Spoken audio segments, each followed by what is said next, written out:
Welcome back. So we continue with the Newsfeed PM, the late edition. So Cape Town police are investigating the murder of a Ravensmead father, which could be linked to gang violence. The incident took place yesterday morning when mourners gathered outside Beverly Court for his 26-year-old son's funeral. Ravensmead CPF's Lucian Davids joins us now to give us more details. Lucian, a good evening to you.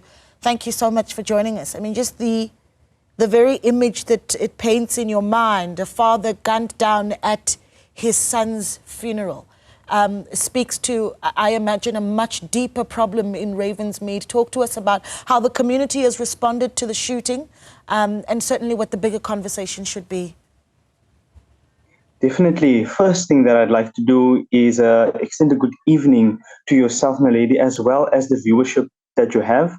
And also thank you for allowing us the space to come and share a bit more light on the matter. So as everyone understands, yesterday there was a terrible shooting incident right here in our community of Ravensmead, whereby the lives of two people were claimed. It was the father of the son whose funeral was hosted yesterday, as well as the perpetrator. Right, and you are correct. It is a gang-related matter, right? And us as the CPF has delivered a statement ultimately to condemn the violence that's taking place in our communities, right? Because gangsterism has a very terrible grip all around the Cape Flats, and it just so happens that Ravensmead is one of the communities that are deeply affected by it, right? It's been going on for some time. We've had issues ultimately, you know, as I can give you just some quick information. Sure. As from January 2025, in the beginning of the year until yesterday, there's been a large number of unconfirmed shootings. Last year alone, in November, we had to mourn the tragic loss of a schoolboy whose life was claimed also here in Ravensmead by a stray bullet. Also gang-related violence. It's a terrible thing. The CPF and the community at large is deeply dismayed and terrified as what's happening, because ultimately this tells us that ourselves as community members can't even bury, you know, our loved ones in peace without being a target of gang violence. Do you know, I mean, and of course this is information that I imagine as CPF you're still sort of gathering, but the motivation behind the shooting of this father at his son's funeral?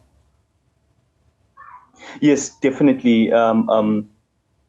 What we also understand as we're trying to gather, we cannot speak on any conclusive details as we are still awaiting answers from Ravensmead subs. But what we do understand primarily is that it is a gang-related matter, as you have indicated in the beginning. Yeah. Talk to me about what needs to really take place here. I mean, you talk about still waiting for, you know, more clarity from Ravensmead SAPS, and I immediately think about whether or not a community that is struggling with gang violence, so much so that last year a child's life lost as a result of a stray bullet, speaks to whether or not there is enough of a police presence. So talk to me about how the community certainly sees the work of police in Ravensmead. Yes, no, thank you.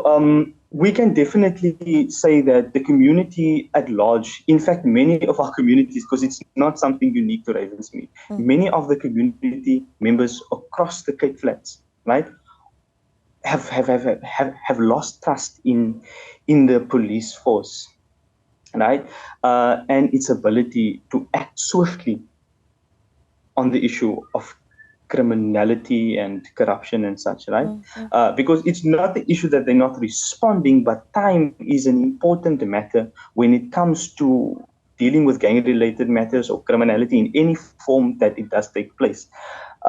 Because police comes after the fact, and then a lot has happened, perpetrators has gone away, and then the status quo just continues every time.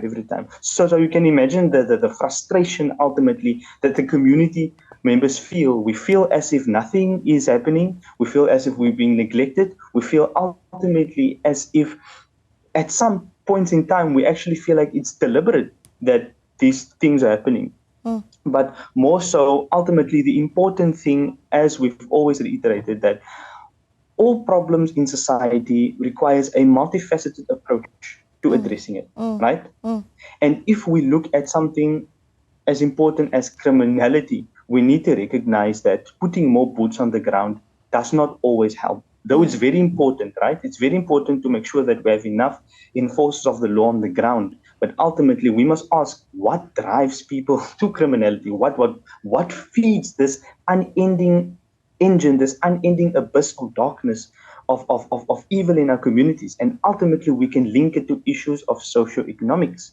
Our communities, we also feel, are being neglected in that way, right? Ultimately, we ask ourselves, who are dying, right? And who's doing the killings? It's youth. It's youth primarily.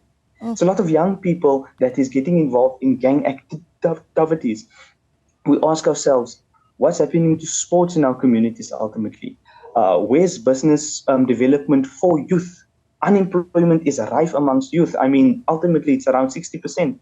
So youth feel as if they have no leaders. They feel as if there's no way to go. And ultimately, this is an issue mainly of local governance, right? And abroad, all sectors, national, provincial, and local, completely failing on our communities ultimately. And therefore, youth find expression in gangsterism, because sometimes we see that, look, that gangster has a nice pair of khakis on, he has an awesome pair of tracksuits and things like that. It's these tangible things that youth see and identify that I'm going to get something very nice, very quick through this route. Sure. So we definitely believe that we invite all stakeholders ultimately to form part of trying to rescue our communities. More importantly, we need to develop programs for our community members to get involved, to get active, to positively reinforce our communities. We need religious leaders to get, active and invest more. We need our local businessmen. Yeah. We need teachers. We need a multifaceted and broad approach to really addressing crime in our communities. Yeah, I think what we do sometimes is we talk about gangsterism in the Cape Flats, and here's the reality, Lucian, is with different sort of communities. I mean, the Cape Flats is are not homogenous either, and each community facing its own challenges. And so important for us to zoom in on an area like Ravensmead and keep us updated on what's coming out of there. And of course, as you have those interactions with community and law enforcement as CPF, incredibly important work. Thank you so much for speaking to us. Lucian Davids there is with Ravensmead Community Policing Forum.